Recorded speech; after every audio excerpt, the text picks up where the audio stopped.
Saatnya GTA News. Apple pagi tadi baru launching produk terbarunya dari Apple Watch 10, AirPods 4, dan tentunya yang ditunggu-tunggu iPhone 16 terbaru. 4 line up yang dikeluarin, 16 biasa, plus Pro dan Pro Max, sama kayak tahun lalu. iPhone 16 punya ukuran layar 6,1 inch, dan untuk Plus ukuran layar 6,7 inch dengan layar OLED. Yang keduanya udah pakai CPU terbaru A18 yang punya performance 30% lebih cepat dari iPhone 15 dan 60% lebih cepat dari iPhone 12. Yang paling penting dari iPhone 16 gue lihatnya ada di Apple Intelligence yang bisa ngebantuin keseharian kita, kayak ngedeskripsiin gambar yang kita ambil, ngerapin kata-kata di email, sampai ngerangkumin notif-notif panjang dan kasih lihat lu hal yang pentingnya aja. Walaupun AI ini gratis, sayangnya Apple Intelligence baru bisa lu pakai di bulan depan. Ya, berarti Oktober 2024. Fitur penting kedua yang ditonjolin, sekarang ada tambahan tombol khusus buat kamera. Lu bisa pencet sedikit buat fokus, geser-geser buat nyeting-nyeting, dan pencet lebih kenceng buat ambil foto atau ambil video. Kelihatan sih Apple fokusnya buat ngambil foto atau video, tapi landscape gitu dari video iklannya. Buat yang pakai vertikal, aneh kali ya, geser-geser pakai jempol gitu. Seri iPhone 16 ini punya kamera utama 48 megapiksel plus 12 megapiksel ultra wide. Apple klaim desain kamera baru yang bentukannya kayak mata buat bisa take spatial foto video supaya bisa dilihat di Apple Vision Pro. Good luck dah. Kontennya cuma bakal bisa dilihat sama sedikit banget orang yang punya Vision Pro yang di Indonesia aja. Harganya 50 juta. iPhone 16 punya 5 pilihan warna, hitam, putih, pink, ultramarine, dan teal. Dan lagi-lagi base modelnya cuma dapat 128 GB sama kayak tahun lalu. Di harga 899 USD atau sekitar 13 juta, dan layarnya juga masih 60 Hz. Ya, lu bakalan ngerasa nge-lag sih dibanding handphone zaman sekarang. Dan yang paling kelewatan sih kayaknya ada di USB-C-nya yang masih 2.0, nggak di-upgrade sama sekali sama Apple dari tahun lalu. Buat versi Pro dan Pro Max, ukuran layarnya 6,3 inch dan 6,9 inch. Masing-masing punya 4 warna dari hitam, putih, natural, dan seperti yang udah sempat dibocorin iPhone 16 Pro bakal punya warna baru. Ini kasih nama Desert Titanium yang udah support ProMotion 120 Hz. Lagi-lagi sama kayak tahun lalu. Kalau iPhone 16 pakai chip A18, di Pro dan Pro Max makanya A18 Pro. Diklaimnya kemampuan grafisnya naik karena ada 6 core GPU yang punya kemampuan ray tracing 2 kali lebih baik dari seri sebelumnya. Power CPU-nya juga 15% lebih cepat dari 15 Pro. Di Pro dan Pro Max ada kamera utama 48 megapiksel fusion kamera, ultrawide-nya juga 48 megapiksel, dan telefoto 12 megapiksel yang punya kemampuan zoom optik 5x sama kayak versi 15 Pro Max tahun lalu. Dan sekarang 16 Pro dan Pro Max udah ada cinematic slow motion yang support 4K 120 fps. Kacaunya, walaupun bisa take 4K 120 fps yang nyedot memori itu gila banget, 16 Pro base model masih cuma 128 GB di harga 999 USD atau 15 juta. Dan baru Pro Max-nya base modelnya naik, sekarang dapat 256 GB di harga 1199 USD, sekitar 18 juta. Harusnya sih yang layak dibeli 16 biasa, terus langsung lompat ke 16 Pro Max. Sisanya harganya bakal nanggung parah sih. Atau lu nunggu tahun depan iPhone 17, ya pasti lebih worth it. Tapi ya biasanya di Indo juga akan digoreng harganya. Paling harga normal baru ada Januari 2025 nanti. Klasik itu mah. Hal lainnya diupdate sama Apple ada di Apple Watch. Sekarang udah versi 10. Sekarang ukuran layar lebih gede, lebih terang, dan bodi lebih tipis. Layarnya juga udah OLED dan ada 3 pilihan warna: Jet Black, Rose Gold, Silver, Aluminium. Apple Watch 10 juga pakai casing titanium yang beratnya 20%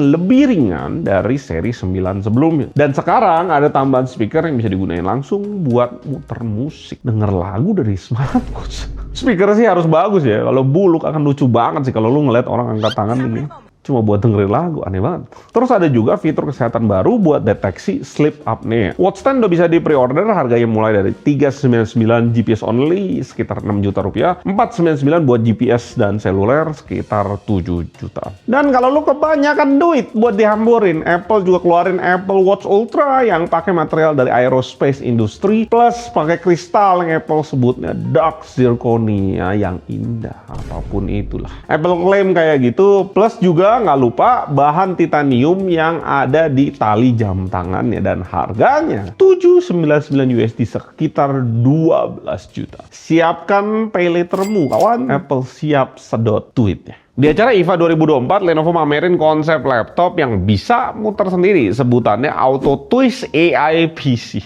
Muter aja AI lu Lenovo. Konsep laptop ini punya fitur fast tracking, voice control, bisa bikin layarnya gerak otomatis. Fitur fast trackingnya bikin layar laptop bisa muter ngikutin muka kita. Ini mirip konsepnya sama webcam yang booming pas COVID kemarin. Nggak cuma itu, dikutip dari Engadget, laptop ini juga bisa deteksi postur tubuh kita, yang nantinya laptopnya bisa nyesuaiin layarnya ke posisi terbaik buat mata kita. Jadinya bisa ngurangin kelelahan mata dan otot-otot mata. Dan buat lu pada yang super males, laptop ini bisa buka, tutup, ganti jadi mode tablet, sampai joget cuma pakai perintah suara. Cukup bilang, "Hey Twist," dan masukin perintah yang lu mau. Nanti laptopnya bakal ngikutin perintah itu. Dan ngutip dari The Verge, Auto Twist AI PC bakal ngerespon suara dalam 1-2 detik, tapi transformasi gerakan dari tablet ke laptop masih lambat. Butuh waktu sekitaran 10 detik. Lewat prototipe ini, Lenovo punya misi buat ningkatin aksesibilitas penggunanya yang mungkin bisa dapat manfaat dari laptop yang diaktifin pakai suara. Enggak sih.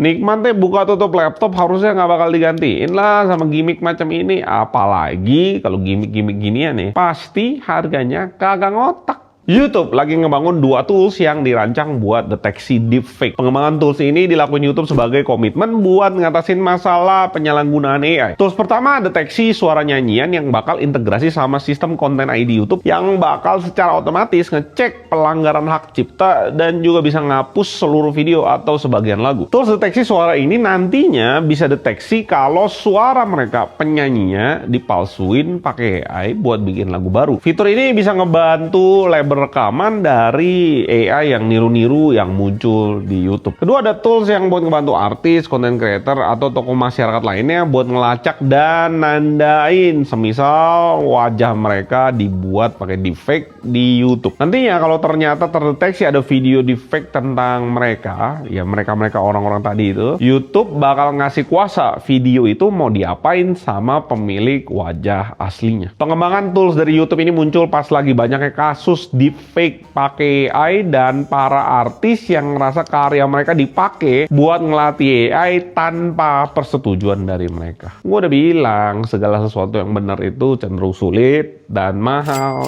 Lu lihat tuh YouTube sibuk buat beresin soal-soal penyelewengan AI. Lu coba ke dunia lendir tuh, AI dibiarin sebebas-bebasnya. Dan satu-satunya yang bisa gabungin dunia bener dan dunia lendir, ya nggak lain, nggak bukan Elon Musk. Lewat perusahaan xAI baru aja nyelesain perakitan superkomputer baru yang namanya Colossus. Rencananya dipakai buat ngembangin AI generasi berikutnya. Dan kalau lu buka webnya xAI ini, di dalamnya Grok yang izinin konten porno. Lewat tweetnya di X.